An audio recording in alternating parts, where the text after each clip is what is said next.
October 8, 1871. It is a date etched into the annals of American tragedy. Most schoolchildren can tell you about the Great Chicago Fire, the cow, the lantern, the city reduced to cinders. But 300 miles to the north, in the dense emerald heart of Wisconsin, a far more terrifying event was taking place. The town of Peshtigo was a booming lumber hub, a community of over 2,000 souls carved out of the endless pine forests.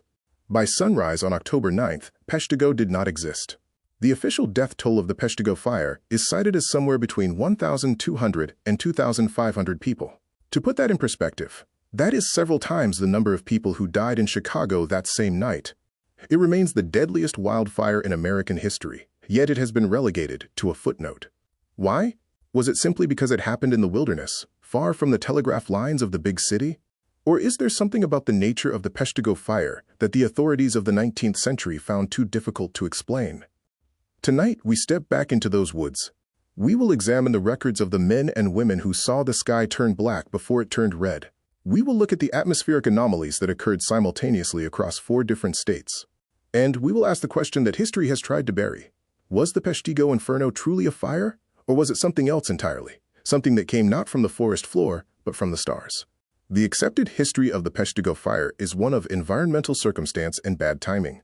In 1871, the Midwest was experiencing a prolonged, punishing drought. The Great Lakes region had seen almost no rain since July. The forests were powder kegs, and the logging industry had left the ground littered with the discarded branches and debris of thousands of felled trees. According to the official narrative, local farmers were practicing slash-and-burn clearing, and railroad workers were using fire to clear tracks through the timber. On the evening of October 8th, a low-pressure system moved in from the west, bringing with it powerful winds. These winds supposedly fanned the small, scattered brush fires into a massive, quote, firestorm. This phenomenon, known as a conflagration, creates its own weather system. The heat rises so rapidly that it sucks in oxygen from all sides, creating hurricane-force winds of flame. The textbook explanation tells us that Peshtigo was simply in the wrong place, at the wrong time. A cyclone of fire swept through the valley, moving so fast that people had no time to react. They ran for the river, and those who didn't reach the water were consumed. It is a neat, logical explanation that fits within the bounds of meteorology. It paints a picture of a natural disaster fueled by a dry summer and human carelessness. It is a story that allows us to sleep at night, believing that such a thing could only happen under these specific, rare conditions.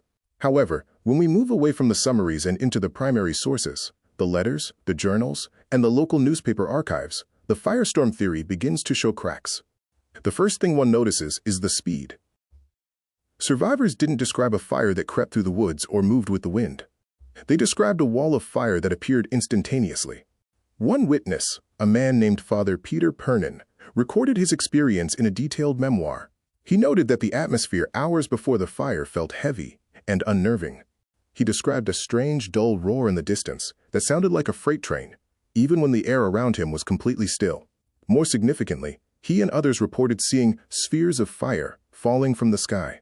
These weren't sparks or embers carried by the wind. These were described as distinct, glowing orbs that would strike a house or a tree and cause it to explode into flames instantly. Then there is the matter of the silent fire.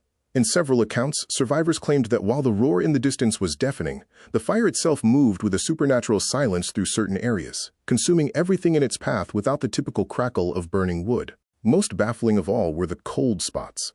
In the aftermath, search parties found patches of forest that were completely untouched, sitting directly next to areas where the heat had been so intense it had melted metal coins in people's pockets and turned sand into solid glass, a process that requires temperatures exceeding 3,000 degrees Fahrenheit. How does a forest fire generate the heat of a blast furnace in one spot while leaving a wooden fence post 5 feet away uncharred? And why did this happen on the exact same night in Peshtigo, Wisconsin, Holland, Michigan, Manistee, Michigan, and Chicago, Illinois? If we treat this as a cold case, we have to look at the geographical scope. The 1871 fires were not localized to Peshtigo. On that same night, millions of acres burned across the entire Great Lakes basin. The official explanation suggests that several unrelated fires just happened to break out simultaneously due to the wind. But the odds of this are statistically astronomical. Let us look at the testimony of those who were in the woods that night. Many reported that the fire did not seem to travel across the ground from tree to tree. Instead, they claimed the very air became, quote, inflammable. People reported seeing, quote, black balloons of gas drifting through the air that would suddenly ignite with a flash. Others described a, quote, suffocating vapor that descended upon the town minutes before the flames arrived, causing people to collapse in the streets before they were even touched by fire. Consider the case of the Peshtigo River.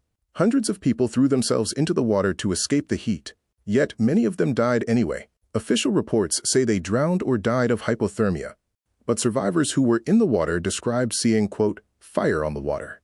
They claimed the surface of the river itself seemed to be burning, making it impossible to surface for air. Investigative researchers have pointed to the physical evidence left behind in the soil. In some areas around Peshtigo, the intense heat didn't just burn the trees, it vitrified the earth. To achieve the temperatures necessary to turn soil into glass, you need more than just burning wood. You need a concentrated thermal event. The firestorm theory explains high winds, but it struggles to explain the sheer intensity of the thermal radiation reported by those who watched their iron stoves melt into puddles on the floor. Why were these details omitted from the broader historical record? Perhaps because they didn't fit the science of the 1870s. Or perhaps because the truth was something the government wasn't prepared to handle, a disaster that was not terrestrial but celestial.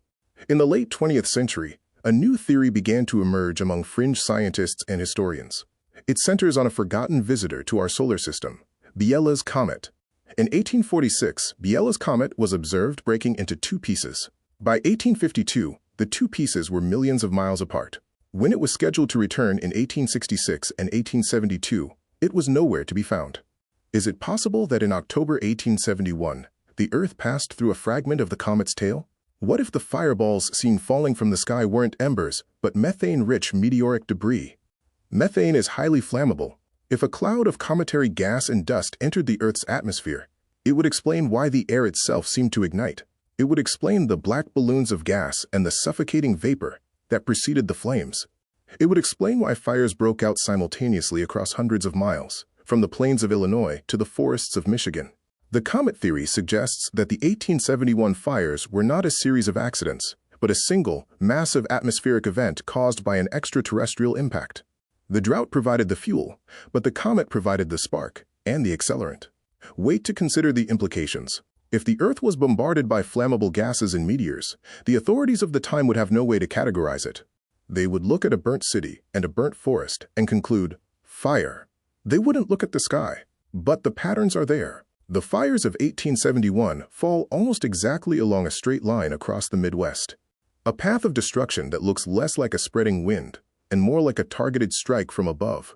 As we dig through the personal letters of the survivors, a more harrowing picture emerges, one that the official natural disaster narrative seems to have suppressed through simple omission. We find the diary of a woman who hid in a well, who wrote of hearing the sky scream before the fire arrived. This wasn't the sound of wind. It was a mechanical, metallic screeching that lasted for several minutes. We also find accounts from the local indigenous tribes who had lived in these forests for generations. Their oral histories of that night don't speak of a forest fire. They speak of the Great Spirit's breath, a heat so intense that it killed the fish in the deep pools of the river and turned the stones of the earth into liquid. They spoke of a sickness of the air that lasted for days before the event, a heavy static electricity that made hair stand on end and caused sparks to fly from fingertips. Perhaps the most damning evidence comes from the shipping logs of the Great Lakes. Several captains reported that their compasses began spinning wildly on the evening of October 8th. Magnetic interference is not a symptom of a forest fire. It is, however, a symptom of an atmospheric disturbance, often associated with solar flares, or, more intriguingly, the passage of a celestial body through the upper atmosphere. There are also the forgotten casualties. In the chaos of the 1870s, the census was imperfect. Many of those who died in the Peshtigo Inferno were landless immigrants, laborers who had no families to claim them. Their bodies were buried in mass graves, many of which remain unmarked to this day. The official death toll was closed quickly, the files moved to archives, and the stories settled so that the lumber industry could return to work. The land was too valuable to be left as a crime scene. The town of Peshtigo was rebuilt. Today it is a quiet, beautiful place, and a small museum stands to commemorate the tragedy. But the questions remain, hovering like the smoke that once choked the Wisconsin sky. If it was just a forest fire, why did the survivors describe things that defy the laws of nature? Why did it strike with such surgical precision across 4 states at the exact same hour? And why, in our history books, do we only talk about the cow in Chicago, while the thousands who vanished in the silent fire are left in the shadows? Maybe the official story is correct. Maybe it was just the wind, the wood, and a very dry summer. Maybe the fireballs were just an optical illusion born of terror. Or maybe, for one night in 1871, the world briefly touched something from the deep reaches of space, something that the survivors saw but for which we have no name. We often think of the past as a solid foundation of facts. But when you look at the embers of Peshtigo, you realize that history is often just a thin layer of ash, waiting for a single breath of truth to blow it away and reveal the mysteries hidden beneath. Was it a fire? Or was it an encounter? The woods aren't telling, and the archives are silent.